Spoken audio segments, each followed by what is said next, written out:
Tēnā koutou katoa. No mai, haere mai. Welcome to the Future of Council Housing webinar, an opportunity to learn more about the significant consultation that forms part of the Wellington City Council annual plan. It's also an opportunity for you to have your questions answered. Ko Gina Jewell, toku ingoa. My name is Gina Jewell, and I'm pleased to be facilitating this webinar. We'll start the webinar with a karakia, and it's my pleasure to welcome City Housing Manager Angelique Jackson, who will lead this for us. Kia ora koutou. Whakataka te hau ki te uru, whakataka te hau ki te tonga. Kia mā kina kina ki uta, kia mā taratara ki tai, e hi aki ana te atakura, he tio, he huka, he hau hu, ti hei mauri ora. Kia ora. Kia ora, Angelique, thank you. Technical difficulties, we're having issues with connection to Near Foster, but before we start, I'd like to go over some matters of housekeeping. The run time for this webinar is approximately an hour. If we need to, we may go past this time. In terms of the questions process, many of you have asked questions already, and we will answer those in the Q&A session. You can also ask questions throughout the webinar, and we will answer as many of those as we can tonight. If we can't get through them all, answers will be provided via the team, via email as soon as possible after the webinar. You can ask your questions using the Q&A button on your screen. These will be handled by the housing team working behind the scenes. Some of them will be answered as we go, and I'll be putting a number of them to the panel during the Q&A session.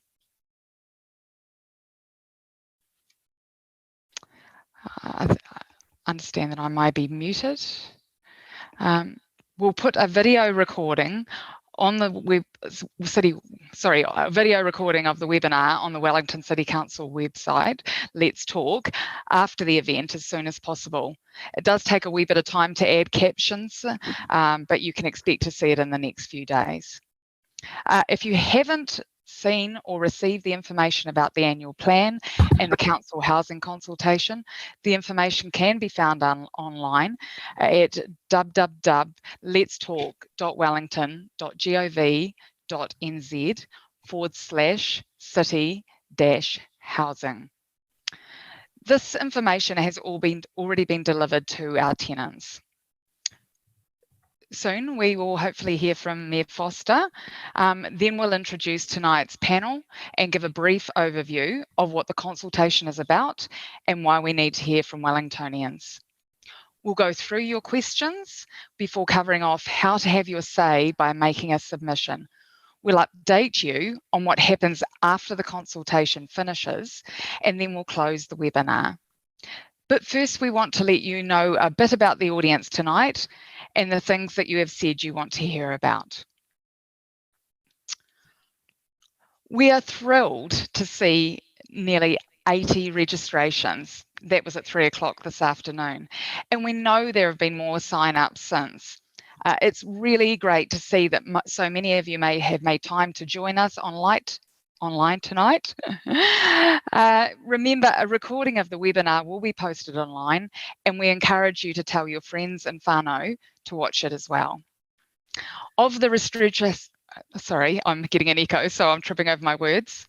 Of the registrations we received, we saw 26 of you said you were city housing tenants, 8 of you work in social housing, and 38 said that they live in Wellington. We also received a lot of questions from you when you registered. Many of them will be answered during the webinar, and we'll also answer as many as possible during the Q&A session tonight. You can see some of those top questions on the slide. We also want to hear your views during the webinar, and we will be running 2 online polls to do this. The first poll will be coming up on your screen shortly. You get to vote on your preferred option. So poll 1 is the need for housing. Do we need more social housing, more social and affordable housing in Wellington? We should see that poll coming up in just a few minutes or seconds even.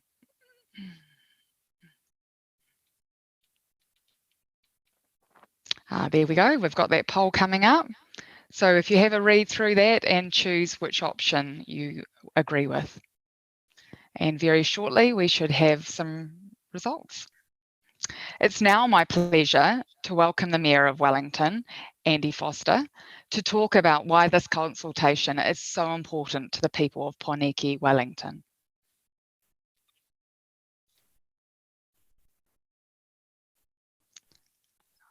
I see that we've got the poll results through with 93% of you agreeing that Wellington needs more affordable, quality social housing for people on low incomes.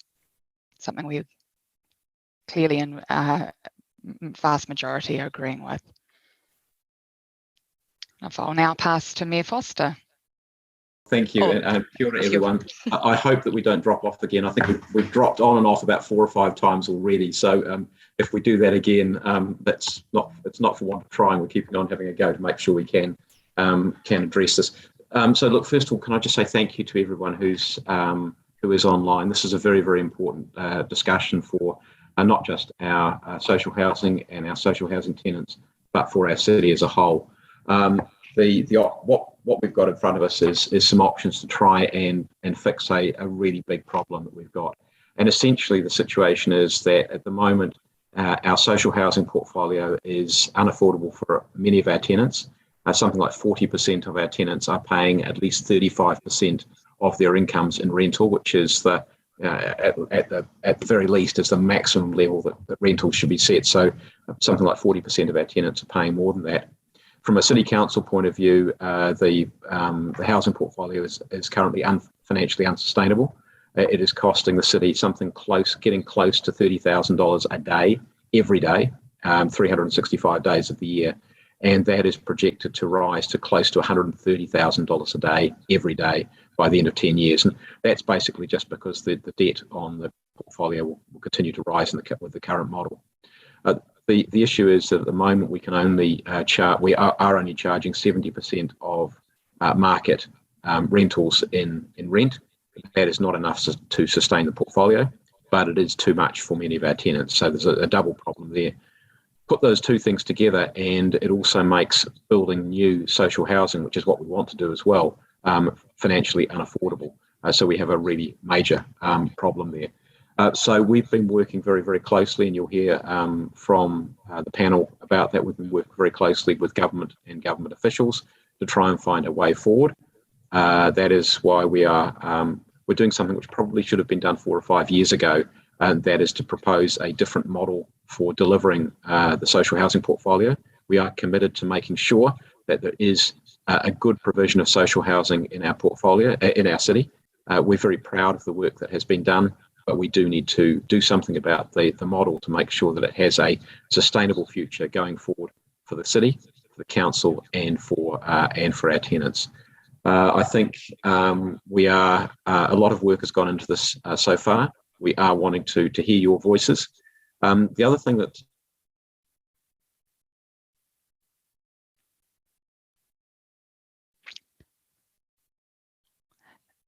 It seems we may have lost Mayor Foster just there, unfortunately. We'll continue on now and move to our panel discussion. So our panelists, we're going to see their names coming up on screen just a second. Now, Kim Fowl joined Wellington City Council in November, having previously been Chief Executive of Whanganui District Council for the past 6 years. Kim is committed to supporting those most vulnerable in our community and can see how important this work is on city housing. Angelique Jackson, Manager City Housing, and some years ago was actually a Wellington City Council tenancy advisor. In fact, some of those who are city housing tenants were her clients back then. She sees the project as being about getting certainty for city housing and its tenants for the future. Catherine has come to local government, having previously worked in central government policy roles. She is motivated by the opportunity to set up social housing with a much better footing for the future. They are joining us tonight to outline the options we have for funding the future of Wellington's council housing and to answer your questions. I will now pass over to Kim Fell and the team to talk about why we are asking you, the people of Wellington, to tell us what you think about these options. Thank you, Gina. Well, tēnā koutou. Wellington City Council has been a proud provider of rental accommodation for people on low incomes in the city for over 60 years. Council housing is funded by tenant rents. It does not receive any rate funding or government subsidies at all. Tenant rents are set at around about 70% of the market rate, but the current system is unaffordable for tenants, and the council cannot afford to make necessary upgrades to our housing without either borrowing more money or increasing rates. Central government's policy settings mean that councils and council tenants cannot access the government's income-related rent subsidy, known as the IRRS. We also know that many other councils across Aotearoa, New Zealand, have faced the same problem with their social housing stock. Several councils have already sold their social housing. Others have transferred ownership of their housing to Kāinga Ora or other community housing providers such as CHIPS. Napier City Council is currently going through a very similar process to us, so we're not alone in having to make some real challenging decisions. It's important to remember that tenant wellbeing and affordability is at the centre of any changes that we make to the housing service. We know the outcomes we want, but we know that the current system isn't delivering these outcomes for our tenants or the city. We want to ensure that tenant wellbeing, improves rental affordability and social outcomes for social housing. We also want to look at financial sustainability to return the social housing service to a very stable long-term financial footing. And we also want to increase supply of social housing into Wellington. Housing upgrades, it's another really important part and a commitment under the deed of grant that we have with central government. And a really important one is partnerships. We want to be able to create opportunities for community partnerships in delivering social housing and other services. And again, feasibility. We want to ensure that any solution is feasible to deliver and implement. We believe the long-term benefits of setting up a CHIP are far better than the current system. We've been working with central government to find a solution and have discussed a range of options and possible solutions. The Mayor and councillors have also been talking with local members of Parliament and government ministers about this. We've heard the request from tenants for direct access to IRRS, and the council has raised this with the government many times over the years, and more formally in recent discussions. Look, there's no guarantee of access to IRRS as a council, and this is why councillors have directed officials to look at options for setting up a community housing provider or a CHIP. We're also aware that some of our current tenants would not be eligible to receive the IRRS, even if the subsidy was made available to the council. This is another reason why we're asking for your feedback, not the feedback on the microphone, on the long-term solutions to fund council housing. Now, look, I'll pass over to Catherine to talk to you about two specific housing questions that we're seeking feedback on. Kia ora. Kia ora. Apologies to everyone at home. As you can tell, we're having a few difficulties here tonight. So I'm just going to jump in for Catherine, and hopefully we'll have her back online very shortly. What we're going to talk about is the two main questions we want your views on tonight for the consultation. So question one, should the council fund city housing by increasing the amount that ratepayers pay and borrowing from the bank? Important to remember that currently ratepayers and the council do not contribute to city housing in any way, shape or form. We want to note that under the Local Government Act, the council is required to have a preferred option when it comes to consulting with the community. This does not mean that we are set on a solution in any way, shape or form. Sorry, just one moment. Keep going? Okay. As I say, it's important to be clear, these preferred options aren't final decisions. The council will consider all the feedback from the community on the options and make its final decisions in June. The first question is really about who should run the social housing service. Should the council continue to run the social housing service and fund its deficit and housing costs by increasing rates and borrowing? Or should the council set up a community housing provider, a CHIP, to run its housing service? As you will have seen, our preferred option is to set up a community housing provider. There are three main reasons for this.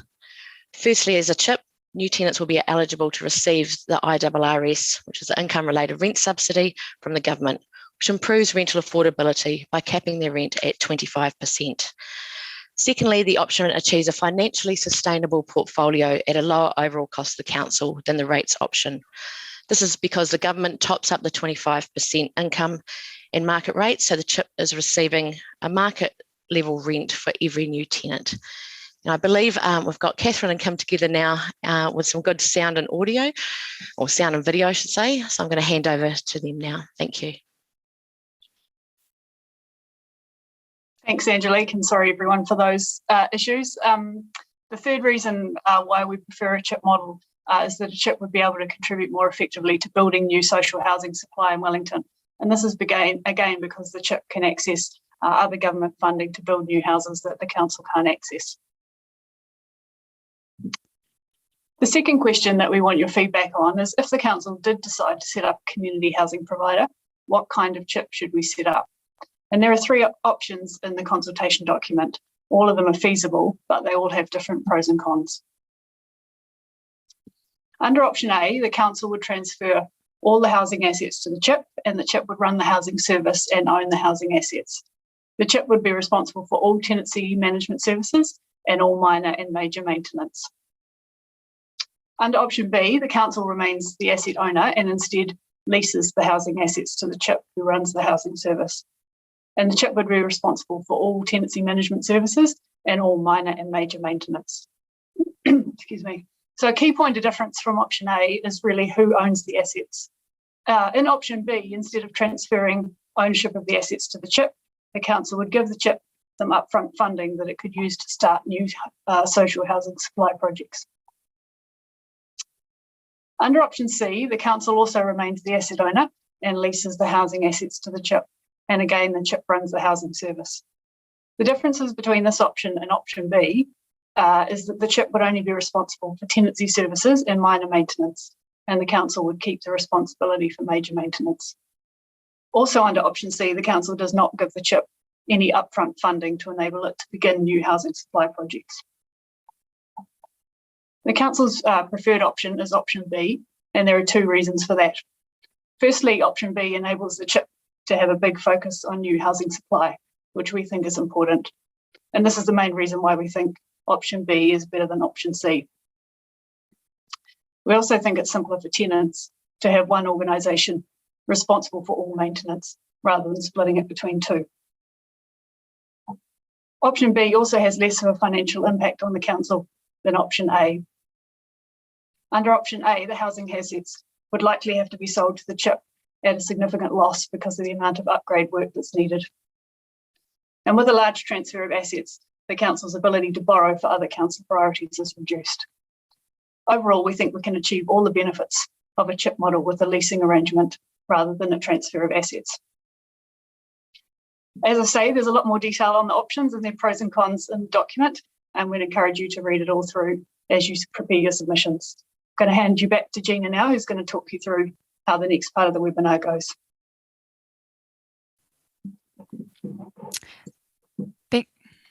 Thank you for that overview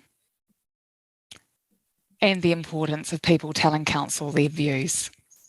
Before we go into the questions and answers part of the webinar, we would like to hear your views again.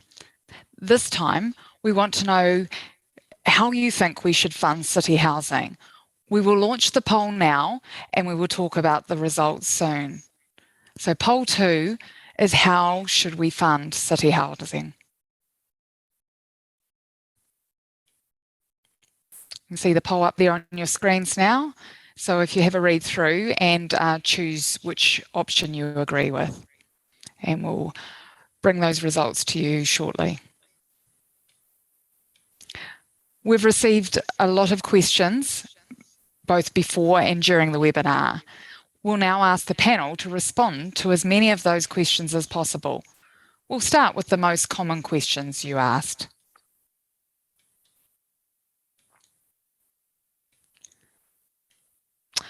So top question 1, asked by many, including Murray, Debbie and Neville, what will happen to tenants? Angelique, if I could get you to respond to that question. Yeah, thank you. And thank you for those people, to everyone who's asked that really important question. As we all know, the number one reason we're doing this at all is for our tenants and to give them a secure future. So under any option, so the 3 CHIP options that are out for consultation, tenants' current conditions would remain the same. So they would transfer over and become tenants of the new entity. So similar to Christchurch Ōtautahi's setup that they have now. So if they're currently receiving a discount on their rent, as all city housing tenants do, that would continue and be grandparented across. If the decision was made to stay as council housing, then the status quo would remain and they would still receive their discount and any other subsidies that they currently require. In terms of service under the tenancy operation, under the CHIP model, tenants will still have a dedicated tenancy advisor looking after them, and right throughout the process, from the moment a decision is made in June through to transition, if that was what was chosen by the public, they would be informed throughout the process as we have done up until now. I hope that answers the question. Thank you. Back to you, Gina. Kia ora, Angelique, thank you for that. We have a follow-up question from Carol when she registered. She would like to know what will happen to the city housing staff. Yeah, that's another really good question. So our city housing staff are fully involved in this consultation, right the way through. Obviously, their future is uncertain, as well as our tenants. So we've been really careful to keep them involved throughout the process. We would hope that, all of our staff would have potential opportunities in the new structure, but that would be something that would need to be decided once these further decisions are made in June. But regardless of that, we're meeting with them at least every week or two and talking through any questions. Any sort of change process would obviously involve the staff, and we would do that together with them. Thank you.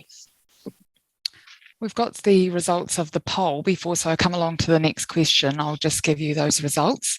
So the findings were that we should fund the shortfall in city housing budgets by 16% of you said by increasing rates. The majority, 55%, said by setting up a community housing provider. 13% said neither option, and 16% were not sure. The next question we've got is that many of you, including Alan and Alex, have questions about the CHIP, the community housing provider, including how they are set up and run. So Catherine, can you tell us more about that? Why is a CHIP the preferred option? Yeah, thanks, Gina. And thanks to those of you who asked this question. We've spoken a little bit about this already this evening, but I think there are some key points in here that are really worth going over again. So as Kim said in his introduction, city housing is currently funded solely by the rent that it receives from tenants. It doesn't receive any funding from rates or from any other sources. And tenant rents are set at 70% of market rates, which means there's a 30% discount in place.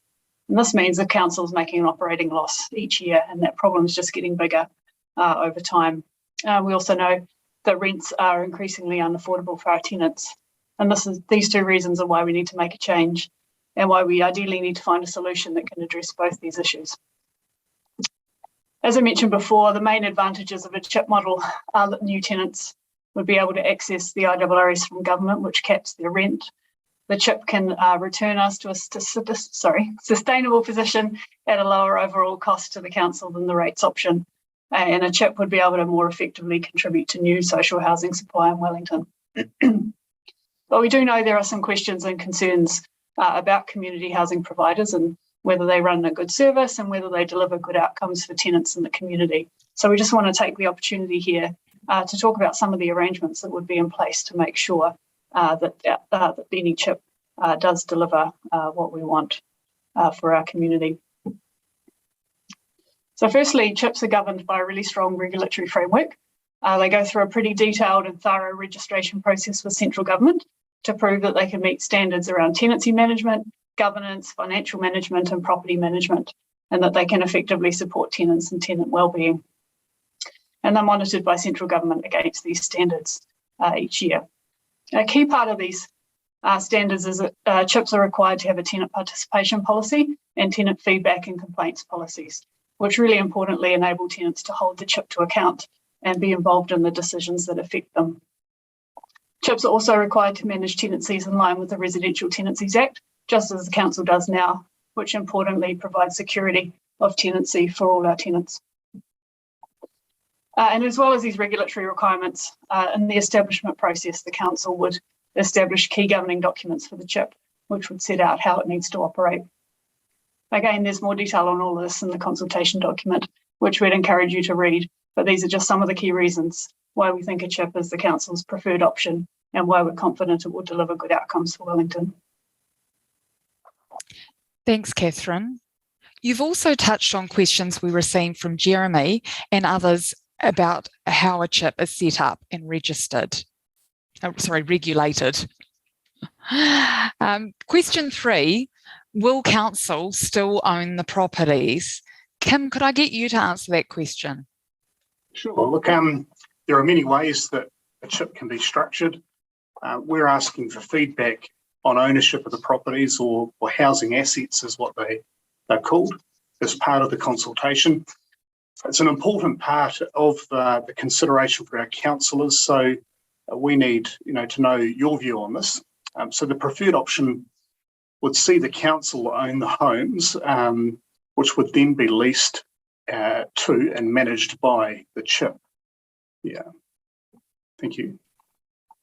Thanks, Kim. Now, we've received some other question and answers through registrations. And question 4 is, what are you doing to make sure tenants know about this and can have their say? Angelique, could I ask you to respond to that? Sure, thanks, Gina. We've worked really hard to make sure all of our tenants and the wider community, those that work with our tenants, advocates and social service agencies are aware of what's happening with this consultation.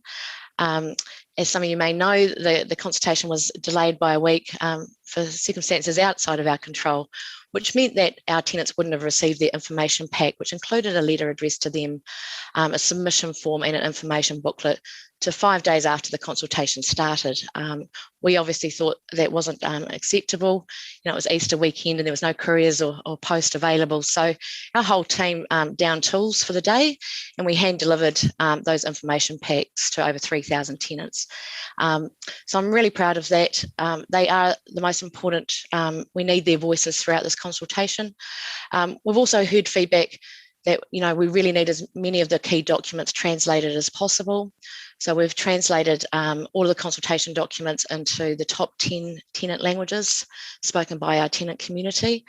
We've also, in terms of accessibility, we've also got large print versions available of all the consultation material as well.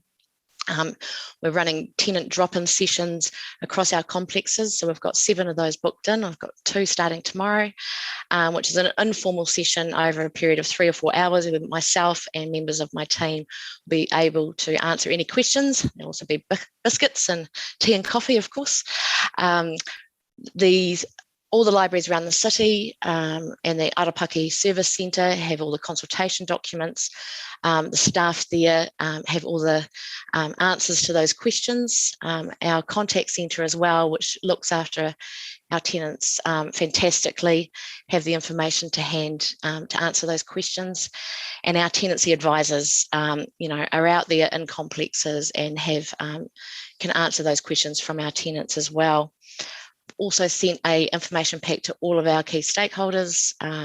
As mentioned before, you can also, for our tenants or any members of the community, can also make an oral submission.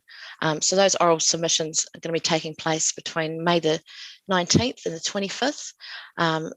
for our tenants in particular, or members of the public, if they need a sign language interpreter, like our wonderful people supporting us tonight, or advocates or people to come with them, they're more than able to do that, and we're going to try and facilitate it so as many people as possible can have their voices heard, and that might be online or in person. And of course, the webinar tonight. So it's the first time we've done one of these, despite a few technical hitches. We're really pleased we got to do it, and there will be this recording available on the Let's Talk website in a couple of days once we've captioned it. So thank you for the opportunity to talk about that, and I'll hand you back to Gina. Thanks, Angelique. We've got a question now from Ingrid. Ingrid wants to know, what is the prospect of Kāinga Ora taking over all city housing? Why or why not would this be a good outcome for Wellington City? I'll direct this question to Catherine. Thanks, Gina, and thanks, Ingrid, for this question. It's a really good one. This is an option that we did consider, but we don't think it's really a viable one, so we're not consulting on it through this consultation process. And the main reason for that is that we know the government is really focused on reducing the public housing waiting list and also adding to new public housing supply, and simply transferring our portfolio to them doesn't help the government achieve the goals that it's looking to achieve. And I guess from the council's perspective, there are the same financial impacts with this option as there are with the asset owning chip that we talked about before. We know the housing assets would likely be sold or transferred at a significant financial loss because of the upgrades that they require.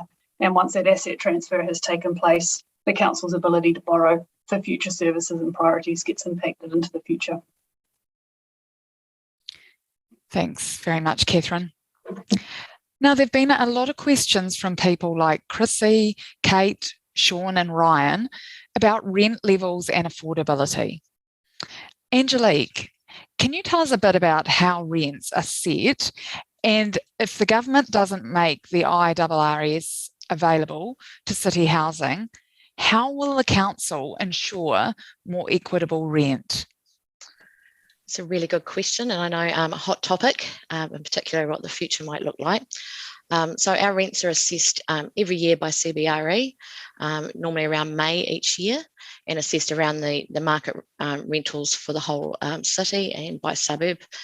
And then from there is decided, whether we need a rent increase and so forth. As mentioned a few times tonight, our rents are set at approximately 70% of the market rent. And as we're in a housing crisis, and Wellington in particular, those rents have increased exponentially over time. So as such, even though there's a 30% discount, it does mean a lot of our tenants are really struggling, which is a lot of the reason that we're here, for this consultation in the first place. We do have some things in place to try and limit the hardship our tenants are in already as city housing. One of those is the affordable rent limit subsidy. This is a subsidy that's been around, for a couple of decades. What that means is tenants might be eligible for a further discount if they're paying more than 35% of their income in rent. We've done an exercise recently based on a tenancy review we did last year to see how many people we might not be capturing with that subsidy, because it hadn't been widely advertised in the past. So after the recent benefit increases and the increase in the minimum wage, we've got around 330 tenants that aren't currently receiving it that may be eligible. And we've sent a letter to all of them starting last week to see if we can capture a few more people like that. We also have rent caps in place. Again, these have been in place for quite a long time as council, where if you're a single individual, your rent doesn't go up more than $20 per year as a maximum.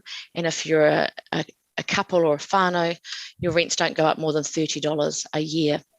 We do understand, of course, that $20 or $30 can be a really significant hike if you're already experiencing hardship. Council has also voted to freeze rents this year. So we typically put up rents if we need to in September every year.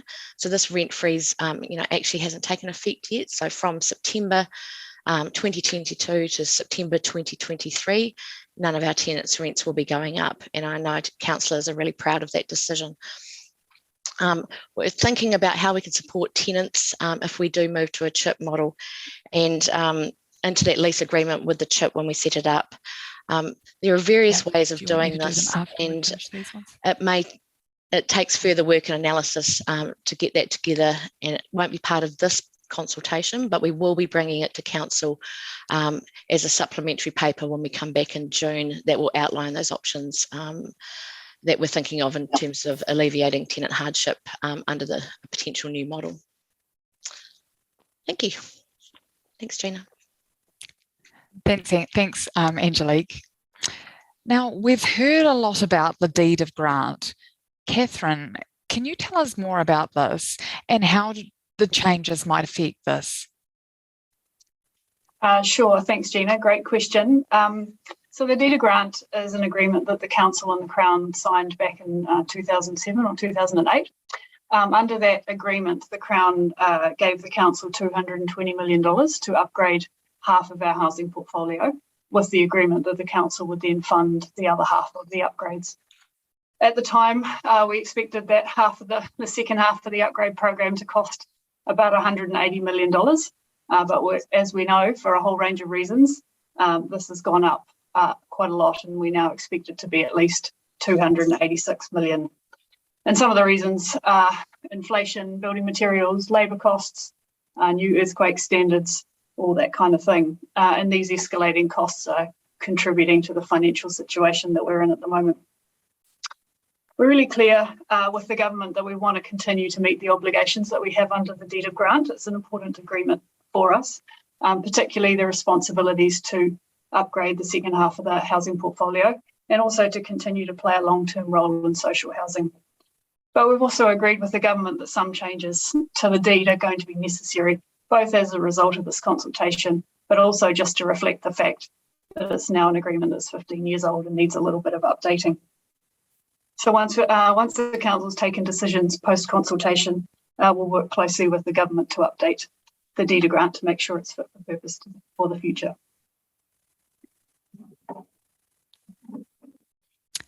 Thanks, Catherine. Now, Nick has questions about accessibility. In particular, what plans are in place to meet or exceed the 15% target Kāinga Order has for accessible housing? Angelique, can you answer that question for us? Sure, thank you. So in terms of accessibility targets, we do have one already under the deed of grant, as some of those conditions that Catherine was alluding to earlier. We have a work program which sets out 67 items that we need to upgrade our housing to. Currently, the target in place was 5%. Again, 2007, when that was set, we exceed that target already. We've got currently 13 accessible units and 85 units that are deemed to be ambulatory, so some extra adaptations for elderly people or people with some mobility needs. We're currently in negotiation on those work items and wanting to modernise those for the future and for our second half of the upgrade project. And so that will be around accessibility and trying to increase that target, and also around climate resilience, which wasn't as much of a feature back in 2007 when the deed was signed. Just one important thing to note, that 15% target is normally revolving around new builds, and building in accessibility into a new build is significantly more straightforward than a retrofit or refurbishment program, which is what the housing upgrade phase 2 is. So as you can imagine, refurbishing a unit to accessible standards may involve, completely reconfiguring an existing unit, potentially reducing the amount of units.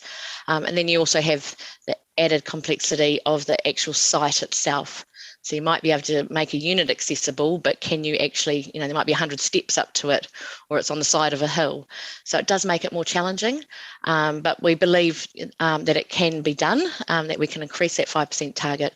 We have, we'll be working with Accessibility Advisory Group. We've already had one meeting with them, and we have a senior accessibility advisor at council who'll be providing input into that.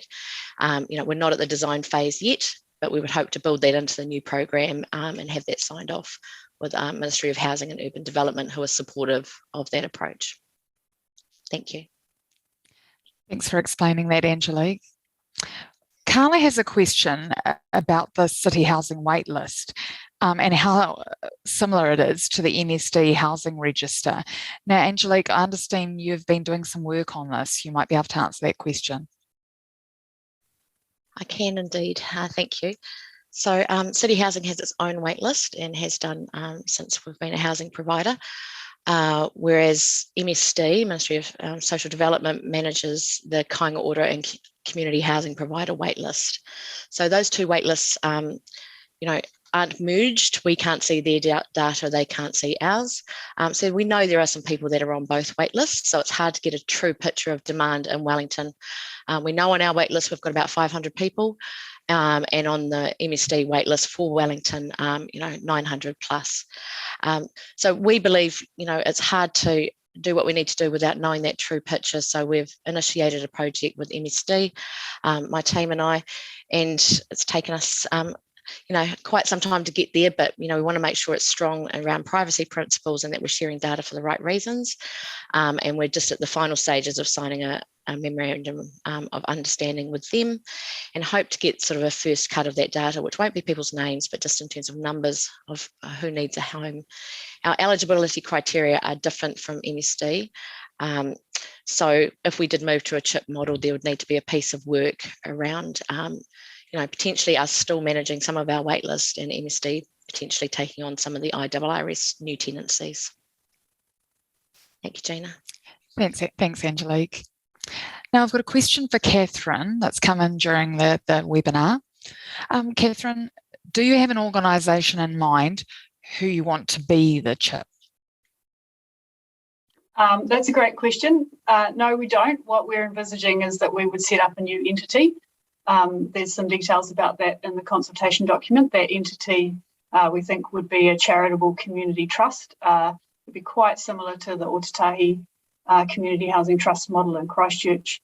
As I say, a new entity governed by a trust board that would be a combination of council-appointed trustees and independent trustees, and we'll be looking for a whole range of perspectives, experience, and partnerships to be involved in that trust board. So it will be a new entity.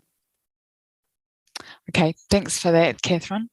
Actually, we've got another question for you. We've had a question from Sam. He says, I don't understand why council tenants don't receive the IRRS, but CHIP or Kāinga Ora tenants do. Yes, Sam, that's a great question. The short answer is that's the policy position that the government has. This is, I guess, again, a key point of discussion that local government and central government have had over many years around why council tenants can't access the subsidy.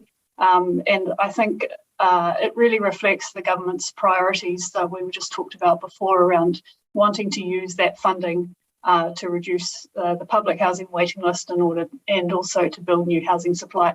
So that's a policy position that the government has. Of course, they could change that at any time, but as Kim mentioned before, we need to move ahead with the options that we've got available to us, given that it's not available to us and our tenants at the moment. Thanks very much for that, Catherine. Right, just checking to see if we've got any more questions coming through. We've got one for Angelique here from David. David would like to know, where will new tenants come from? Thanks, David, for that question. If we had set up as a community housing provider, as I touched on just before, we would be getting new tenants potentially off the MSD housing register. So the same way that Kāinga Ora and existing CHIPs do now. And for our existing tenants on our existing waitlist, applicants on our waitlist, there would be a piece of work to make sure that they were still, part of the tenancies that we could take into our housing. But it would be, the MSD housing register would be where the new tenants and the majority would come through into the new CHIP. Thanks, Angelique. Thank you. I've got a question here for Kim.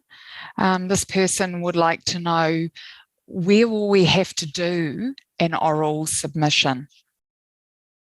Okay. So when you do a submission online, you can request to be to present to council or to speak to that. So you'll find that as an option within the feedback. So, and that's on our website. You'll see there will also the information packs that were sent out to you recently. There'll be a link in there, and that'll give you an opportunity to be able to present your views through to the council. Thanks, Kim. And I guess the key is that we want to make it as easy as possible for people to make a submission, and we really want to hear from the community. Absolutely, and we really encourage that. So that's what this is all about, is we want to hear from Wellingtonians, we want to hear from tenants, so absolutely. Maybe I could just add a little bit to that in terms of where and how you would actually do an oral submission. You can come into the council building and be part of the council meeting, the council committee meeting where this is being discussed, or we can also arrange for you to contribute to an oral submission via online as well. So there are a couple of options available. Thanks, Catherine. And actually, I've got a question for you now. A question from Paul. He would like to know, is it correct that rates funding will cost ratepayers around $10 million a year to fund the operating deficit? Yes. So the current, the operating deficit for the 22-23 financial year, which is the year we're just about to start, is forecast to be about $10 million, and that operating deficit grows over time. And it gets to a bit less than $50 million by 2030-31, so it grows pretty exponentially. The total rates requirement that we would need to collect to fund all the operating shortfalls through rates would be $285 million over the period to 2030-31. Thanks for that, Catherine. Now, finally, I have a question for Kim. What happens next? Well, I suppose we're in the listening phase. We want to hear from our tenants and the people of Wellington. So here's a timeline. If we can put that slide up on our next steps. The consultation phase is only one step in an important decision-making process. There have been no final decisions made yet, and this will not happen until councillors have heard from you. So your feedback will be added to the council's research and assessment of the options available and presented through to the councillors. They'll vote on any decision as part of the annual plan council hearing at the end of June. And even then, there's still a lot of work to do and other decisions to be made. So we'll make sure that we really keep you fully informed throughout the whole process. So please make a submission and make sure that your views are heard. Thanks, Kim. As we are nearing to the end of the webinar time, we really want to know some further information. We really want you to know some further information about the consultation and the process. Before we do that, let's take a look. Well, actually, I think I've already provided those results from the last poll, where we asked you what your preference was on how we fund city housing. The majority of those were in favour of setting up a community housing provider, 55%.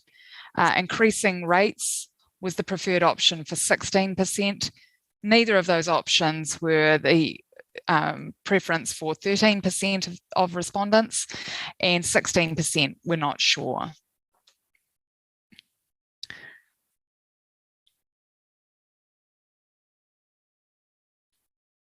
So before we close with a karakia, I want to remind you of a few things and say a huge ngā mihi and thank you to several people.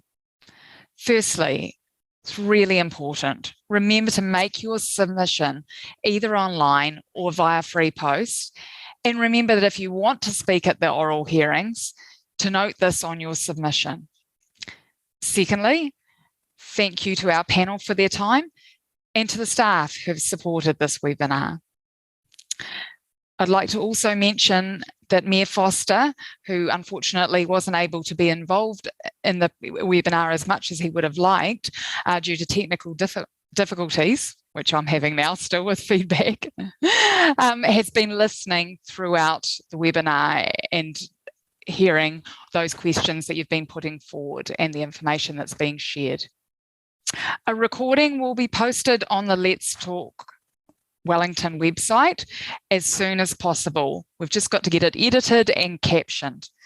You will also be able to read more information on the website, plus make a submission, or find out how to get a form if you want to fill it out yourself. Finally, thank you for attending tonight, for listening to our speakers and panel, and thank you for your questions, though there were some really insightful questions there. We will end the webinar with a few closing words from City Housing Manager Angelique Jackson. She's going to lead the closing karakia.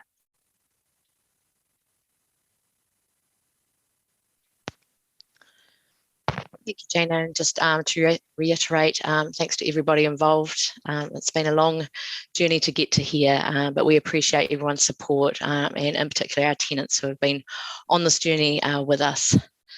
So to the karakia, unahia, unahia, unahia ki te uru tapanui, kia wātea, kia mama, te nākau, te tinana, te wairoa i te ara tākata. Koia rā e rongo, whakaraia ake ki runga, kia tina, huie, taikie. Kia ora. Kia ora, Angelique. Thank you for joining us tonight. Kia pai te pō.